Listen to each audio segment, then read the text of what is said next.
না, কোনো কন্ট্রোল নেই তো। পরে অবশ্য যখন কি খবর প্রকাশ হবার পর ওই মেহেদী হাসান তাকে অ্যারেস্ট করছে, কিন্তু 15 ঘন্টা ধরে আহ, মানে পুলিশকে চাপে রেখে আহ, মানে তাকে ছেড়ে দিতে বাধ্য হলো। তারপর আবার মেহেদী হাসানকে করলো, তাও কি যখন কি খবরটা গণমাধ্যমে চলে আসলো হুম। তখন। এটা তো খুবই মানে আহ, নিন্দনীয় এবং দুঃখজনক ঘটনা হলো এই, পুলিশ কিন্তু গত 1 বছরে পুলিশকে তো স্বাধীন করা হয়নি, বরং যতটুকু স্বাধীন ছিল পুলিশ আগে, তার সক্ষমতা যতটুকু ছিল, এই বৈষম্য বিরোধী এই আহ, মানে তৃণমূলে বিএনপি জামাত এরা আরো চাপতে চাপতে এটাকে একদম নিঃশেষ করে ফেলছে। এইসব ঘটনা প্রমাণ করে যে আগামী নির্বাচনে আসলে পুলিশ কার্যকর কোনো ভূমিকা রাখতে পারে। হুম। এবং পুলিশকে শক্তিশালী করার জন্য আর্মি তো মানে সংখ্যাটা তো এত না যে সেইটা জনবল জনাব দিয়ে। মোস্তাফিরোজ, আমি আপনাকে একটু পজ দিই, আমি একটু শামীম পাটোয়ারির দৃষ্টি আকর্ষণ করছি। ব্যারিস্টার পাটোয়ারি, আপনি আমাকে শুনছেন? জি, শুনছি। যদিও আপনাকে, আপনি যখন কথা বলছেন একটু মিউট করবেন, আপনার ভিডিওটি অফ করছেন, আপনি কি অডিওটিও মিউট করবেন? আমার মনে হয় ওখান থেকে একটা নয়েজ আসছে।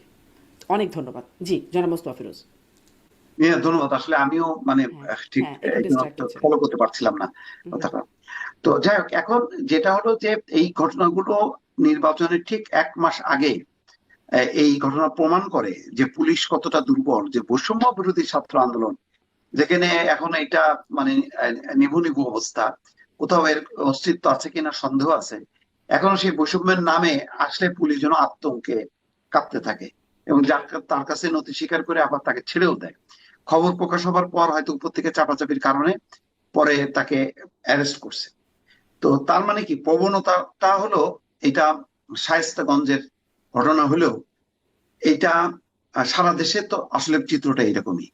পুলিশের অবস্থা আসলে মানে খুব একটা গত 1 বছরে শক্তিশালী হয়নি। শক্তিশালী হওয়ার ব্যাপারে রাজনৈতিক দলগুলো সাপোর্ট করেনি। এখন আর্মি আর্মিকে দিয়ে ঠেকা কাজ চালানো হচ্ছে।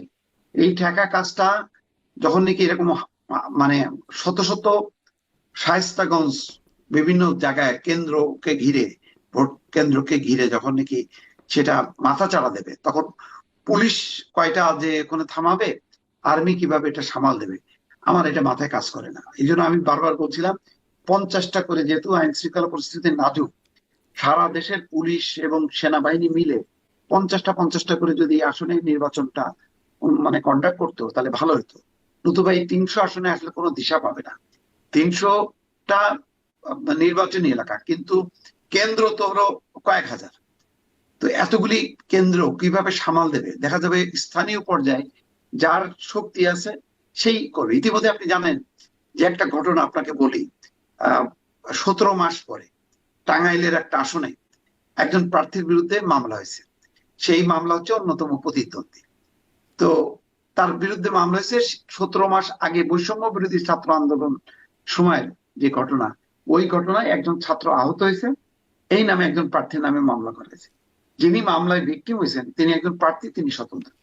তাহলে বোঝেন আজকে মাহমুদুর রহমান মান্না যা বললেন, আনিসুল ইসলাম মাহমুদ কিন্তু একই কথা বললেন। বলছেন যে মবক্রেসির কারণে তারা নমিনেশন পেপার জমা দেয়া এই কাজটা ঠিক মতন করতে পারেনি।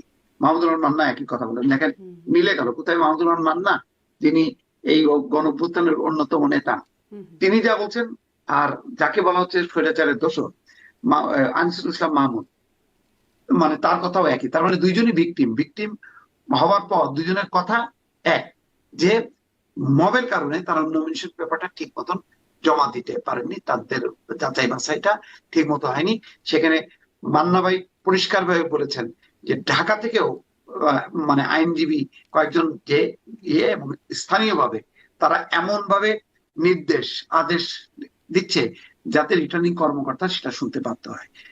তাহলে আমরা জানি যে এখনো প্রশাসন সেই দুর্বল, পুলিশও দুর্বল। একদম স্পষ্ট। এই আপনি অবস্থায় প্রশাসন যদি এরকম নিয়ন্ত্রণ নিতে পারেন চাপাচাপি নাই, হয় তাহলে পরিস্থিতি কি দাঁড়াবে?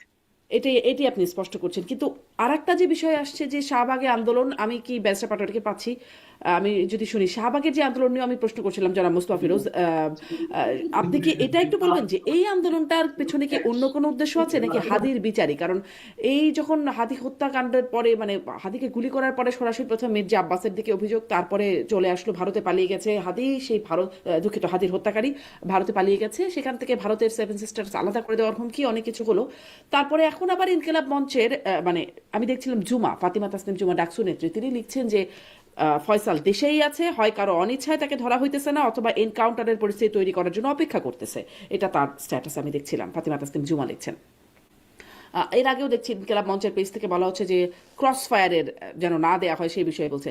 আসলে মানে কি হচ্ছে? ইনকিলাব মঞ্চ এইরকম তথ্য কোথা থেকে পাচ্ছে যে তারা দেশেই আছে, এনকাউন্টারের পরিস্থিতির ব্যাপারে তারা এটা কিভাবে বলছে? অন্যদিকে তাহলে যদি তাই হয়, তাহলে তার আগে ভারতের সেভেন সিস্টার্স আলাদা করে দেওয়ার হুমকি কেন? এবং এখন সরকার পতনের আন্দোলন কেন? মানে বিচার প্রক্রিয়া তো কিছু কিছু করে এগোচ্ছে, সরকার পতনের আন্দোলন কেন? একটু ছোট্ট করে শুনে ব্যারিস্টার পাটোয়ারির কাছ থেকে শুনতে চাইবো, জনাব মোস্তফা ফিরোজ।